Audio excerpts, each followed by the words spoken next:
The rain pounded against the window of our old Victorian house in suburban Chicago. But inside, the tension was thicker than the storm outside.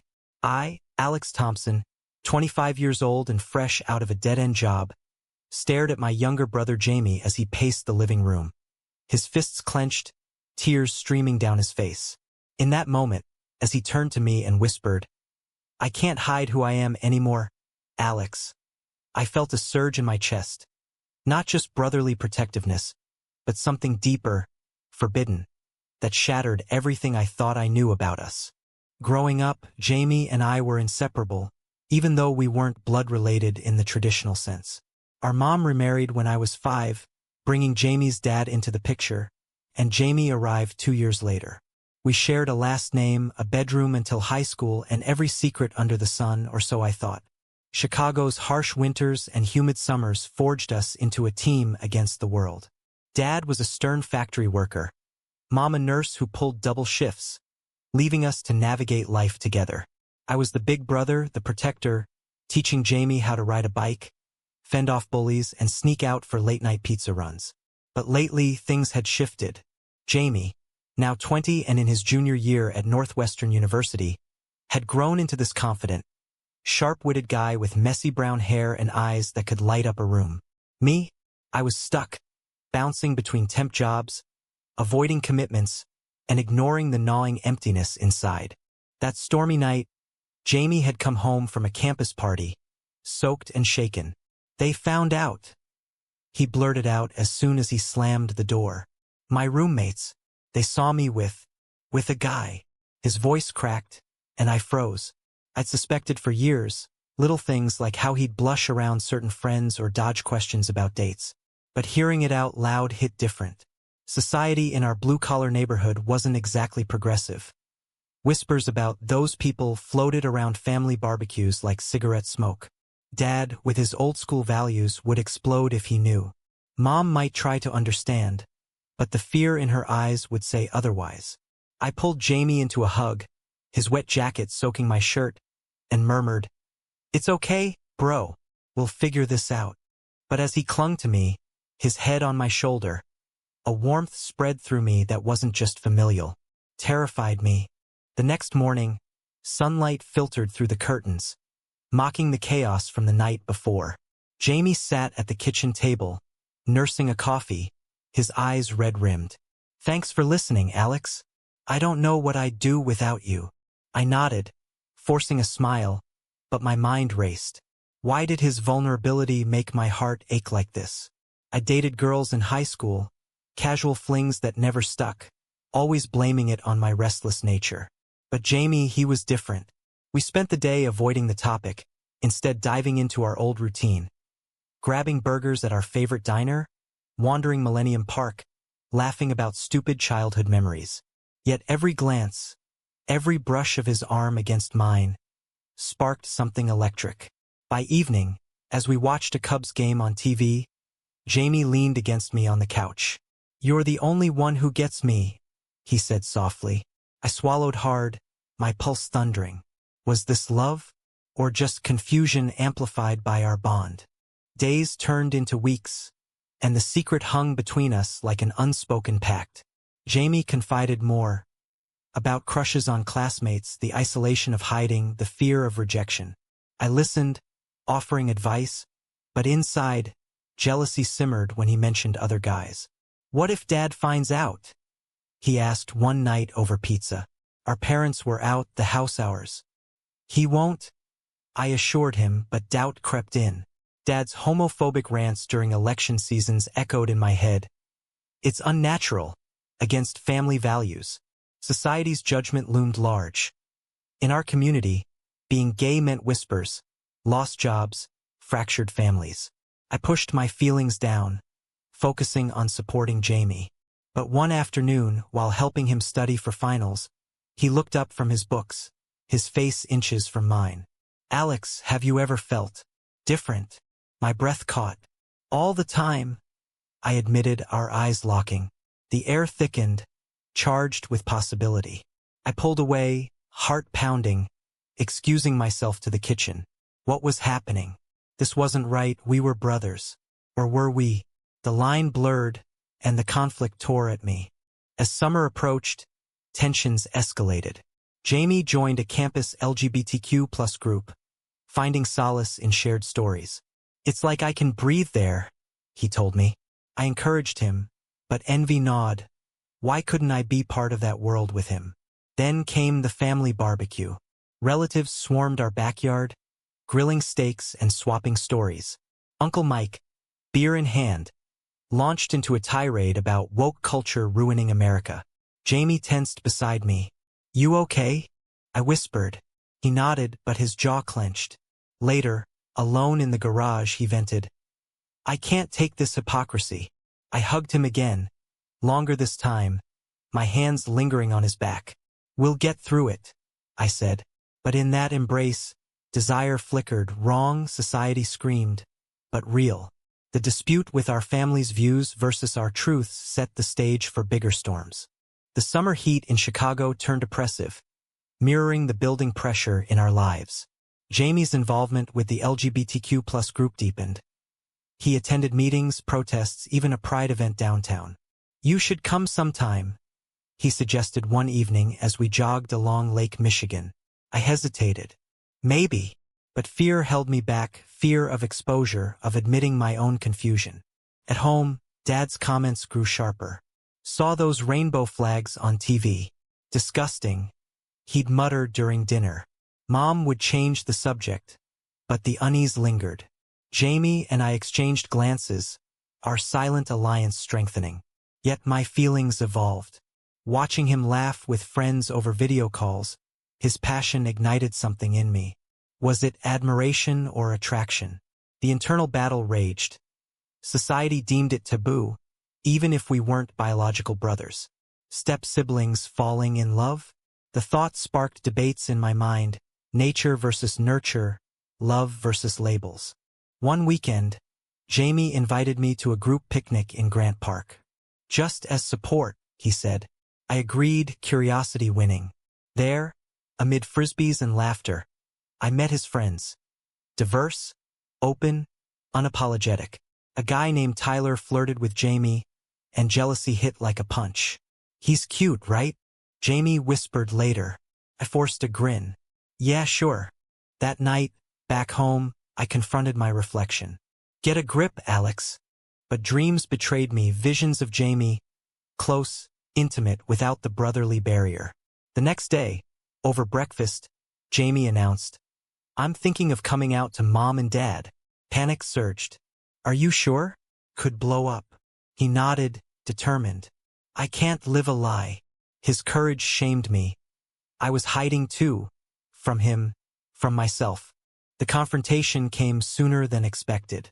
At a family dinner, Dad grumbled about a news story on gay marriage. Jamie snapped, "What's wrong with love, Dad?" The table fell silent. Dad's face reddened. "Love? That's not love. It's perversion." Jamie stood, voice steady. "I'm gay." Chaos erupted. Dad yelled. Mom cried. Accusations flew. "How could you?" Dad demanded. Jamie fled to his room. I followed. "I'm proud of you," I said, holding him as he sobbed. In that vulnerability, my resolve cracked. "Jamie, I think I feel the same. About guys. About you." He pulled back, eyes wide. "What?" The admission hung raw and real. We didn't speak more that night, but the seed was planted. Society's backlash intensified. Word spread through relatives. Calls came, judgmental and concerned. "Think of the family," Aunt Linda urged Mom. Jamie faced ostracism at extended gatherings, whispers behind his back. I defended him fiercely, earning Dad's ire. "You're enabling this nonsense," he'd shout. But my defense masked deeper turmoil. Late nights, Jamie and I talked endlessly. About identity, acceptance, the gray areas of our bond. "We've always been more than brothers," he confessed one starry evening on the roof. "Best friends, confidants." My heart soared. "More than that," I ventured. He hesitated, then nodded. The moment was electric, but fear loomed. What if pursuing this destroyed us? Ethical debates swirled. Consent, power dynamics, societal norms. Our love, if that's what it was, challenged everything. As fall neared, Jamie returned to campus, distance amplifying our connection. Texts turned flirtatious, calls intimate. "Miss you, big bro," he'd say, the nickname laced with new meaning. I visited often, crashing on his dorm couch. One night, after a movie, we shared a blanket. His hand found mine. "Is this wrong?" he whispered. "Society says yes," I replied. "But my heart says no." We didn't cross lines, but the tension built. Back home, Dad's ultimatum came: shape up or ship out. He meant Jamie, but it targeted me too. Mom mediated, torn between love and tradition. The family rift deepened, mirroring broader American divides. Progress versus conservatism. Campus life at Northwestern buzzed with energy, but for Jamie and me, it became a refuge from home storms. I took a job nearby as a barista, using it as an excuse to see him more. Our hangouts evolved into dates in disguise. Coffee shops, walks by the lake, sharing earbuds on the L train. "This feels right," Jamie said one crisp autumn day, his fingers brushing mine. But doubt crept in. Friends noticed our closeness. Tyler pulled Jamie aside. "Your brother's always around. What's up?" Jamie shrugged it off, but the question lingered. Society's lens scrutinized us. Were we too affectionate for siblings? The taboo of stepbrother romance fueled internal debates. Was it incestuous, even without blood ties? Online forums raged with opinions, but we avoided them, focusing on us. A major conflict arose when Jamie's ex-crush, a guy from the group, confessed feelings. Jamie told me over dinner. I turned him down, because, well, you. My chest tightened. "Me?" He nodded. "Alex, I think I'm falling for you." The words hung, beautiful and terrifying. We talked for hours, dissecting emotions. "We've shared everything since kids," I said. "This is just the next step." But logic clashed. Power imbalance from our ages, family fallout. That night, we shared our first tentative kiss. Soft, exploratory, devoid of lust but full of emotion. It sealed our path, but opened floodgates of controversy. Word leaked subtly. A cousin spotted us holding hands at a festival, gossip spread. Dad confronted me.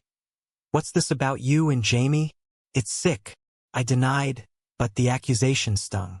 Mom, sensing truth, pleaded, "Think about what you're doing. Society won't accept it." Her words echoed broader issues. Legalities of step-sibling relationships, varied by state, moral quandaries. We faced isolation. Some friends distanced, labeling it weird. Jamie's group debated inclusivity. Did their safe space extend to us? Tensions peaked at a holiday gathering. Relatives grilled Jamie about his lifestyle, then turned to me. "You're encouraging this?" Uncle Mike accused. I snapped back, defending our right to love. The evening ended in shouts, family bonds fraying. Amid chaos, our relationship deepened emotionally. We explored feelings through talks, not physicality, focusing on trust, vulnerability. "Society wants to box us," Jamie said. "But love doesn't fit neatly." Yet external pressures mounted. Jamie's grades slipped from stress. I lost sleep to anxiety.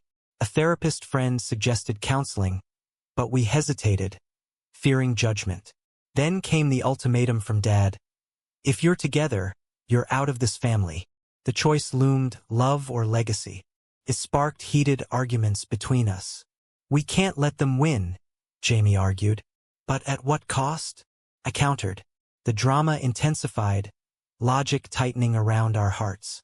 Winter blanketed Chicago in snow, but our world heated with escalating drama. Dad's threat materialized. He cut Jamie's tuition support, forcing him to seek scholarships. "This is for your own good," Dad claimed. Mom wavered, secretly helping, torn by loyalty. Society's mirror reflected harshly. Media stories of similar couples faced backlash, legal hurdles. We leaned on each other, but cracks formed. "Maybe we should pause," I suggested during a heated call. Jamie refused. "That's giving in." Our first major fight erupted over a party invitation. Tyler's birthday. "Go without me," I said, jealous. He went, returning late, smelling of beer. "Nothing happened," he insisted, but trust wavered. The climax built at a New Year's gathering. Family tensions boiled. Dad announced, "No more enabling." Jamie stood tall. "I'm in love with Alex. Deal with it." Gasps echoed. Relatives erupted. Accusations of immorality. Perversion. "It's not natural," Aunt Linda cried. I defended, "Love is love. We're not hurting anyone." But Dad disowned us on the spot. "Get out." We left, hearts shattered, into the freezing night. Huddled in my car, Jamie cried. Was it worth it? The question haunted. Society's rejection stung. Lost friends, judgmental stares. Yet in that pain our bond solidified. We crashed at a friend's apartment, plotting next steps. Job hunts, apartment searches consumed us. Emotional toll mounted. Jamie battled depression, I anxiety. A support group for unconventional relationships offered solace, sharing stories of triumph over taboo. But controversy followed. An anonymous tip to Jamie's university about our inappropriate bond sparked an ethics review. This could ruin my future, he worried. We fought bureaucracy, arguing privacy. The ordeal tested us, logic versus emotion, society versus self. Highs and lows intertwined. Stolen moments of joy amid despair. Resolution neared with Mom's intervention. She visited, eyes teary. "I don't understand, but I love you both." Her acceptance cracked Dad's resolve. He reached out, grudgingly. "Come home. We'll talk." The reunion was tense, debates raging. Family values, forgiveness. We navigated carefully, emphasizing emotions over labels. Society's shadow lingered, but hope flickered. Spring thawed Chicago's ice, symbolizing tentative healing in our lives. Dad's talks evolved into uneasy truces. He didn't approve but tolerated. Mom bridged gaps, hosting quiet dinners. Jamie and I moved into a small apartment near campus, building a life together. Cooking meals, studying side by side, sharing dreams. "This is us," Jamie said one evening, as we watched the sunset from our balcony. Conflicts lingered. Occasional family snubs, societal side-eyes at events. But we focused on growth, attending therapy to unpack baggage. Our story sparked debates among friends. Was our love valid? Ethical? The gray areas fueled discussions, challenging norms. As months passed, high points emerged. Jamie graduated with honors, his speech touching on authenticity. I landed a stable marketing job, stability grounding us. Yet echoes of controversy remained. A relative's wedding excluded us, citing discomfort. We chose grace over anger. Society changes slowly, I reflected. Our bond, forged in fire, proved resilient, emotional depth outweighing physical choices defining us. In quiet moments, we marveled at our journey. From that stormy night to now, love had redefined family. But questions persisted. Had we defied too much? The world judged, but our hearts knew peace. Is it true that love between step-siblings, born of shared upbringing rather than blood, can ever be fully accepted by society without controversy?